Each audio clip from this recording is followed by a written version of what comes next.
Chapter 5: Moving in Together, an Existential Dilemma. Have you ever wondered why the decision to move in with the person you love can stir up such mixed emotions? It's a step that can feel as momentous as a marriage proposal, a major psychological and relational threshold. After the romance of dating, weekends at each other's places, and long late-night phone calls, here you are at the moment when you and me truly becomes us under the same roof. It's the point where love steps out of the realm of perfect dates and into the terrain of everyday reality, where you share not just kisses but bills, not just compliments but responsibilities. And with reality come the big questions. Are we truly compatible? How much of the magic will survive the daily routine? Who will we be, beyond the role of starry-eyed lovers in the early years? They say you don't truly know your partner until you live together. Moving in together is when you discover things that hundreds of dates would never have revealed. Each of us carries a personal universe of habits, rituals, and little quirks. When you invite your partner to share your space, you're essentially inviting their entire universe to coexist with yours. And sometimes those universes collide. Maybe you're used to falling asleep at 10, while the other stays up late with the TV on. Maybe one of you is meticulous about cleanliness, while the other is more laid back and leaves socks and coffee mugs around. Until yesterday, these differences seemed minor or weren't even visible after all. Each of you lived at home and could mask the annoying little habits. But now, sharing every room, every drawer, and every morning, the differences show up in all their glory. One of the first challenges after moving in together is managing different habits and personal space. Suddenly you realize that things you did on autopilot, how you squeeze the toothpaste tube or the way you leave clothes on a chair at night, can irritate the other person, and vice versa. The dilemma arises: how do we share the same space without stepping on each other's toes?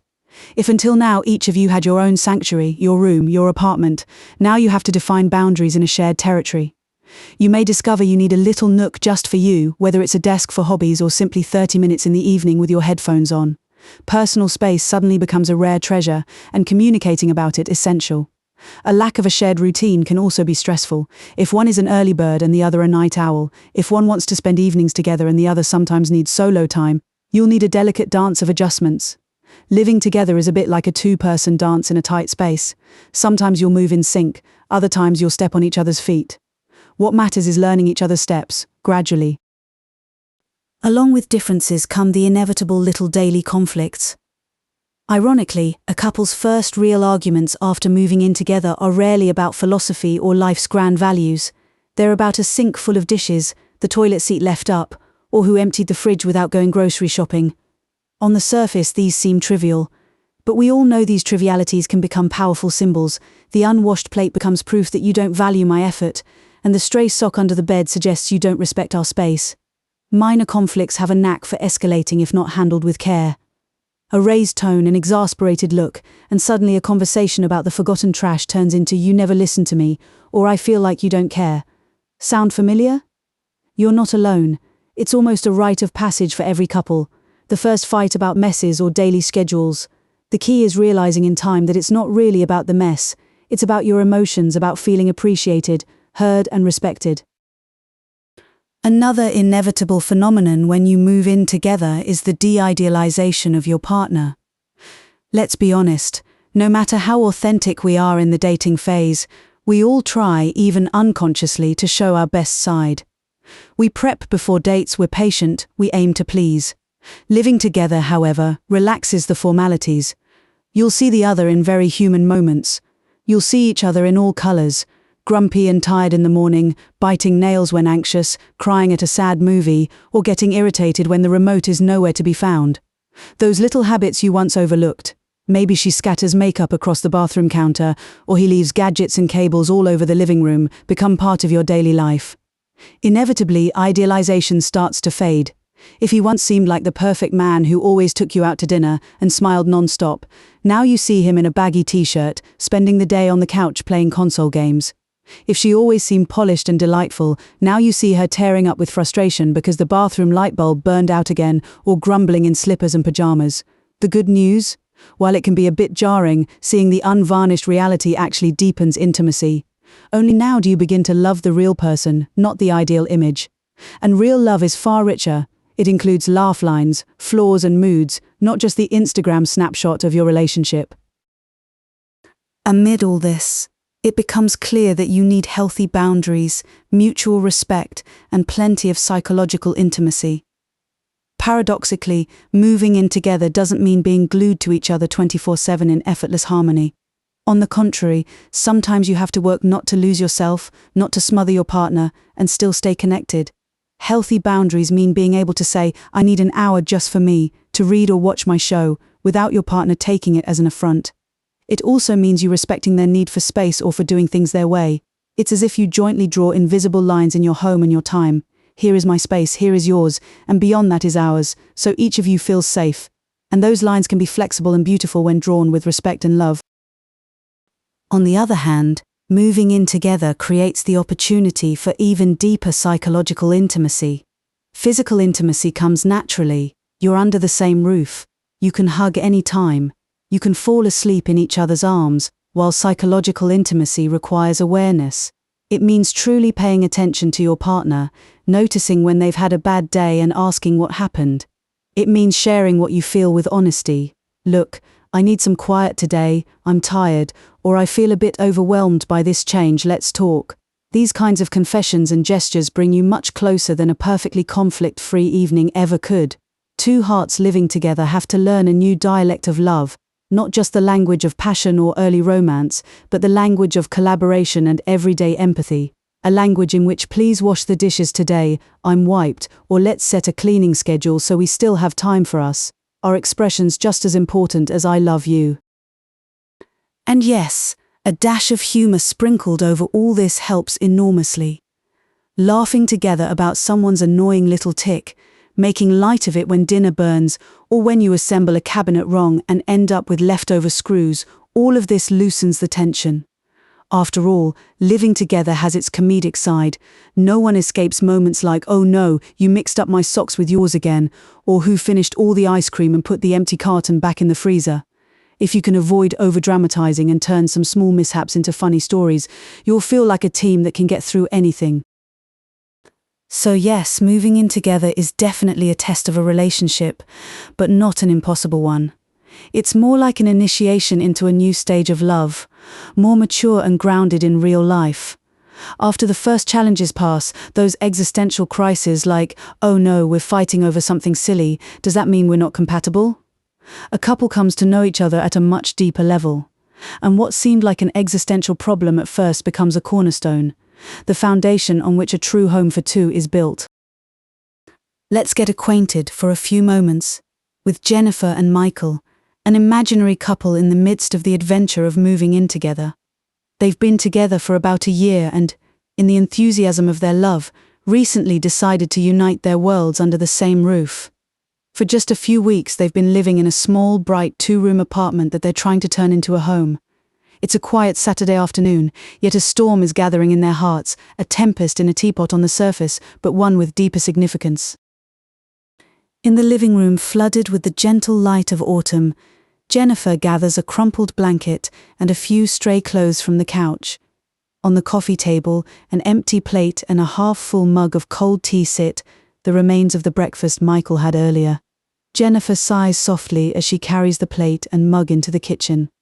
Through the ajar door, she sees Michael half sprawled on the couch, laptop in his lap, headphones over his ears. He's absorbed in a video game, and beneath the headphones you can faintly hear the sounds of gunfire and a fast-paced soundtrack. A fresh scent of detergent hangs in the air, evidence that she already vacuumed and dusted earlier, trying to bring some order.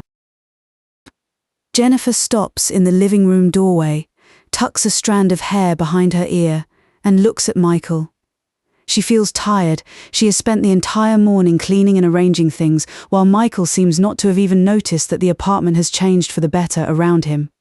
She can feel a small frustration smouldering inside her, but she tries to joke, so she clears her throat and says in a playful though slightly tart tone, "Michael, darling, are you planning to lie there all day?"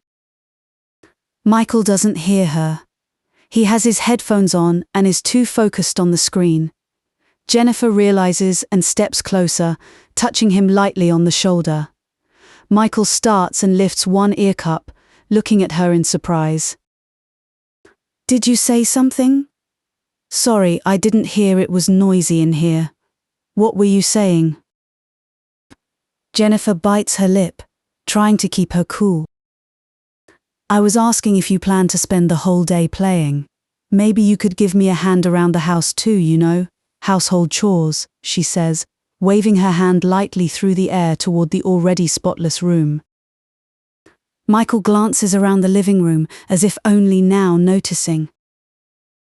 Well, it looks pretty good. What else do you need me to help with? You've already cleaned, haven't you? He says with a conciliatory smile, not immediately registering the irritation in Jennifer's voice. Yes, I did, all by myself, Jennifer replies, setting the plate and the mug on the table with a deliberately calm movement. I figured since it's Saturday and we're both off, we could, tidy up together, finish quickly, and then go out somewhere. Her tone is polite, but a reproach is already simmering beneath the words. Michael senses it and sighs almost imperceptibly. He pauses the game and takes his headphones off completely. Okay, sorry, I should have helped, I know, he says, trying to look serious, but honestly, I didn't even notice when you managed to do so much. I thought we were relaxing today. Jennifer raises an eyebrow. Relaxing? I haven't exactly relaxed since this morning. I mopped the floor, dusted, picked up the laundry. Meanwhile, you finished a level in that game, I guess, she says, glancing at Michael's laptop. Michael shifts, slightly embarrassed. Ugh, you're right. I got carried away with the game. But you too, Jennifer. You get worked up too much. It's the weekend. Ease up on the cleaning. The dishes aren't going anywhere, he says, trying a joking smile to lighten the mood. Right, they're not going anywhere, they just pile up, she fires back, and then I'm the one stressing because the house is a mess. A mess, Michael exclaims, looking around again. Looks fine to me, yeah. There are a few clothes here and there, but we're trying, aren't we? Anyway, you promised you wouldn't be the one obsessed with tidiness like my mum, he adds with a quick laugh, thinking he's making a harmless joke. His words, however, hit a raw nerve. Jennifer feels her pulse quicken. Obsessed with order? Me? Let me remind you that you're the one who leaves your socks all over the house like it's a treasure hunt, she replies, her tone turning sharp before she can help it. Michael frowns defensively. Hey, hold on. No need to exaggerate. It's just a sock or two. It's not the end of the world. No, it's not the end of the world. But it's not pleasant to be picking up after you all the time. I'm starting to feel like your mother, honestly. Oh, we're bringing parents into this again? Michael says, springing up from the couch. Look, Jennifer, this is our home, both of ours, and I don't love hearing you clattering around all morning like the apocalypse is coming just because there's a little clutter. A little clutter? Jennifer raises her voice, a sharp edge in it now. Michael, I found this coffee mug on the bookcase next to the books, the plate with scraps on the carpet, your jacket hanging over the back of the kitchen chair, and yes, socks tossed under the table. Do you have any idea how it felt to wake up to a house in chaos? Michael clenches his jaw. I was playing last night and left the plate there. Okay, I admit it, but what's the big deal? I was going to wash it later. I don't understand why you're getting so worked up. It's not like anyone's coming to do an inspection. No one's coming, Michael. But this is my home too. And I can't function in chaos. It stresses me out. Jennifer feels her eyes fill with tears, but she doesn't want to cry. She's too angry. Michael sees the glint of moisture in her eyes and softens a little, but he's frustrated too. Okay, sorry I'm not up to your military order standards, he bursts out. Sometimes I feel like I'm living with a sergeant, not my girlfriend. Oh, really? She retorts, feeling her nerves prickle. If I were a sergeant, I'd already be handing out penalties for all the household infractions you've committed, just so you know. Michael rolls his eyes. Great, look where we've ended up, arguing like we're out in the street over nothing. To you, it's nothing, Michael. But today I felt alone doing everything. You were relaxing, and it's not the first time. I feel like we're not a team. Her words, spoken with a tremor in her voice, pierce Michael's heart. He realizes that beyond the anger, Jennifer is hurt. He sees her standing there, arms crossed, trying to look strong, but her chin trembles slightly. Michael takes a deep breath, trying to steady his tone. Okay, I get what you're saying, but you also need to understand that I need to just sit, to laze around. That doesn't mean I'm leaving everything to you all the time. Jennifer shakes her head, wiping away a stray tear from the corner of her eye. It's just that that's what happens. I end up doing everything, every time unless I insist, and when I do insist we end up fighting. Great plan, she says bitterly. Michael steps toward her slowly and raises his hands in a gesture of peace. Look, let's calm down, okay? I'm sorry I upset you, seriously. But Jennifer is too shaken right now. She moves to leave the room, heading for the bedroom. Just go play, she murmurs, barely holding her voice together. I need a break. Jennifer, come on, don't walk away like this. Michael tries to take her hand, but she pulls back. I'm not going anywhere, just into the other room. I want to be alone for a bit, okay? Jennifer says quietly, heading toward the bedroom and closing the door behind her with a muted click. Michael is left standing in the middle of the living room, arms hanging at his sides. He feels helpless and guilty. He gives the pillow on the couch a light slap and sighs. In the bedroom, Jennifer sits on the edge of the bed, her face in her hands. A few tears slip down her cheeks before she can stop them. What are we doing? She asks herself. We're fighting over nothing, or maybe they're not nothing to me. What if it's always going to be like this? A more unsettling thought pricks her. Did I ruin everything by moving in together? Meanwhile, Michael slowly starts tidying up the living room. He gathers the clothes off the chair, carries the empty mug and the plate to the sink. His mind is a jumble. I was unfair. Jennifer's right, I've let her down with the chores. But does she understand I'm not doing it on purpose?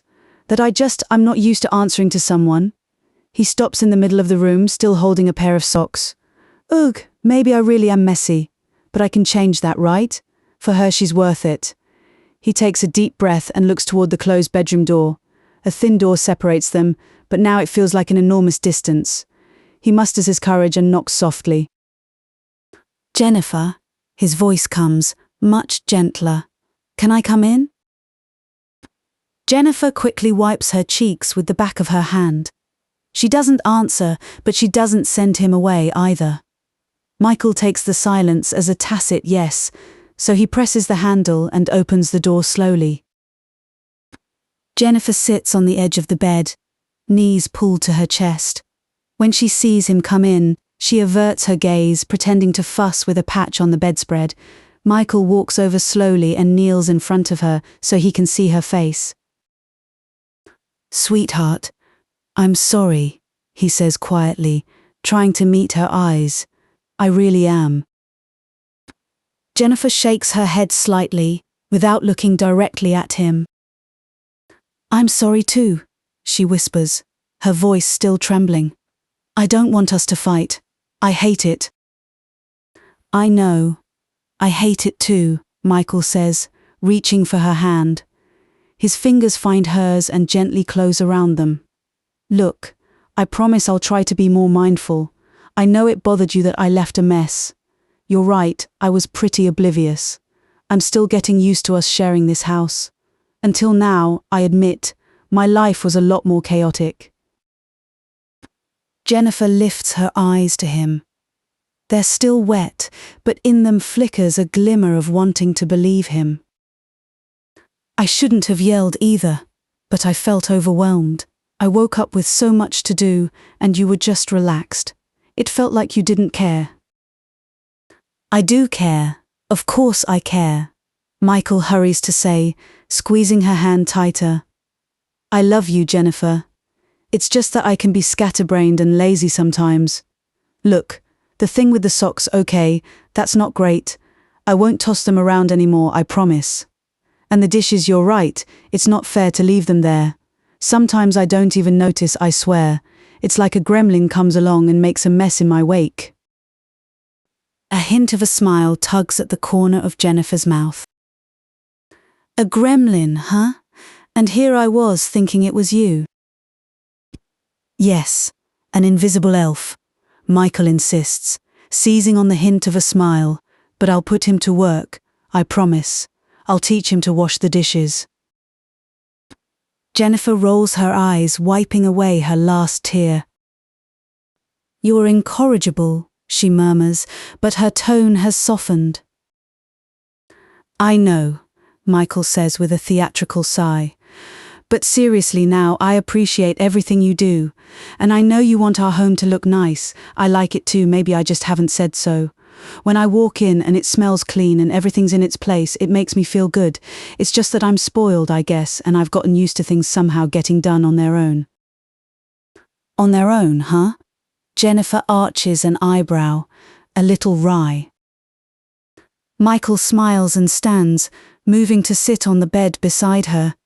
He gently pulls her into a hug, and she doesn't resist. She rests her head on his shoulder and sighs, this time with relief. We'll be okay, right? Jennifer asks softly, almost in a whisper. Michael kisses her forehead. I promise, Michael says with a smile. But you should know I love you even when you're a little naggy sometimes. You're my favorite nag, he teases playfully. Hey! Jennifer swats him lightly on the arm, pretending to be offended, then lets out a small laugh. Fine, I love you too, even if sometimes I want to whack you with a pillow. Michael bursts into laughter, letting the tension out of the room. Pillows. Now that would be a real mess, feathers everywhere. But I'll go along if that's what you want. Jennifer nods, now with a genuine smile. She feels the knot in her stomach loosen. Although they were a breath away from trading harsh words, they managed to stop in time and remember why they're together. The afternoon sun slips through the sheer curtain, bathing them both in golden light. In Michael's embrace, Jennifer feels that sense of home again. Jennifer and Michael's story is a vivid illustration of how theory plays out in real life. At first glance, their argument sprang from something trivial, the mess in the apartment. But behind that small conflict lay much deeper emotions.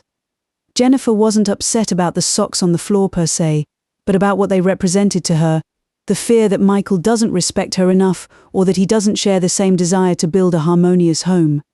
Michael, in turn, wasn't irritated only by Jennifer's raised tone, but also because he felt criticized and feared he was losing his freedom and ease at home. Each partner comes into a relationship with their own personal universe. Jennifer brought her orderly universe in which cleanliness and organization are synonymous with peace of mind. Michael brought his spontaneous, laid-back universe in which comfort means being able to let your guard down and leave clothes lying around without stressing out. When these two universes began to coexist in the same apartment, clashes were almost inevitable. Their story shows how these clashes play out, through seemingly minor misunderstandings that are, in fact, expressions of differences in values, habits, and expectations. We also see the process of de-idealization unfolding. Jennifer sees Michael in his lazy, messy moments, far from the attentive, perfect boyfriend of the early months. Michael sees Jennifer in her irritable, critical moments, far from the always calm, sweet girl. This confrontation with each other's real flaws created, for a short time, an emotional distance, Jennifer felt unappreciated and alone in her efforts. Michael felt attacked and misunderstood. Yet by moving through that tension, they came to know each other better. When they calmed down and spoke honestly, she acknowledged that she felt overwhelmed and needed his help. He acknowledged that he needed to adapt and be more considerate. They reached a new level of psychological intimacy. They revealed their vulnerabilities and reaffirmed their mutual commitment. Jennifer shared her fears, losing the harmony and magic of the relationship. Michael shared his, being smothered or trained into becoming someone else. Such disclosures take courage, but once made, they bring two people much closer. This is the language of their new life together. A language in which I love you is also expressed as I want things to be good for both of us, through concrete gestures and mutual adjustments. Each misses their own habits, yet both create new shared habits. Today we tidy up together, tomorrow we cook together, and the day after tomorrow we learn to give each other space when needed. All of these are the words in a couple's vocabulary that grows richer by the day.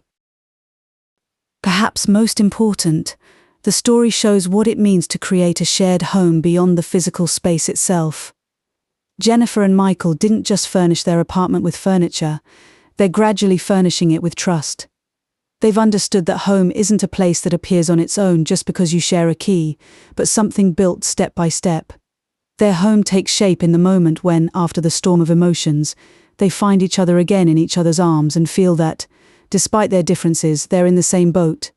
They discover they can have opposing opinions, different habits, even small, annoying quirks, and still live together, creating a shared life in which both feel comfortable. In conclusion, moving in together can feel at the threshold like an existential hurdle, a moment when the magic of the beginning risks scattering under the weight of routine and minor problems. But, as we've seen, it's not the end of the magic, it's its transformation. Love goes through a natural process of maturation. The intense initial flame settles into a steady, warming fire. Not every day will be an avalanche of new, overwhelming emotions, yet something perhaps more valuable will emerge, a state of comfort and deep intimacy for two. It's essential for both partners to know that it's normal to feel some tension at the beginning. You're not a broken couple if you argue about seemingly trivial things. In fact, you're two normal people learning how to live together. The key lies in patience and communication. Be patient with each other and with yourself as you adjust your habits, communicate openly, say calmly what bothers you and also what you want before grievances pile up. And very importantly, keep remembering that you're on the same team. Also, maintaining personal space within a shared life is a true gift. Just because you live together doesn't mean you have to do absolutely everything together or give up who you are. On the contrary, keeping your own hobbies, carving out individual time, however little, going out separately with friends or simply enjoying moments of solitude will enrich you as individuals and paradoxically bring you closer as a couple. You'll always have something to talk about, you won't feel suffocated, and you'll continue to admire each other as independent people, not just as halves of a whole.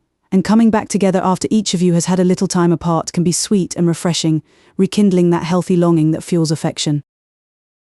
Moving in together is therefore the beginning of a new language of love, a language in which I love you takes on new shades and dialects.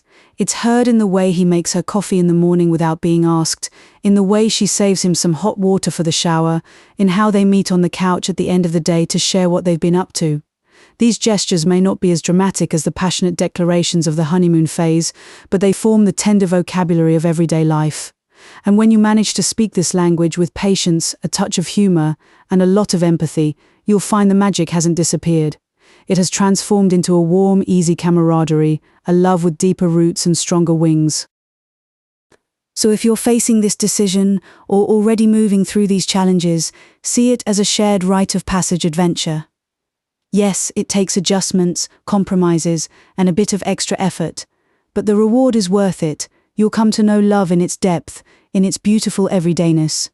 You'll see that the person you love can truly be your teammate in everything, not just an idealized partner for dreamlike moments. And one day, looking at the person beside you in the gentle morning light, you'll feel that the magic is still there, only now it shines more softly, like a light that doesn't blind but warms steadily.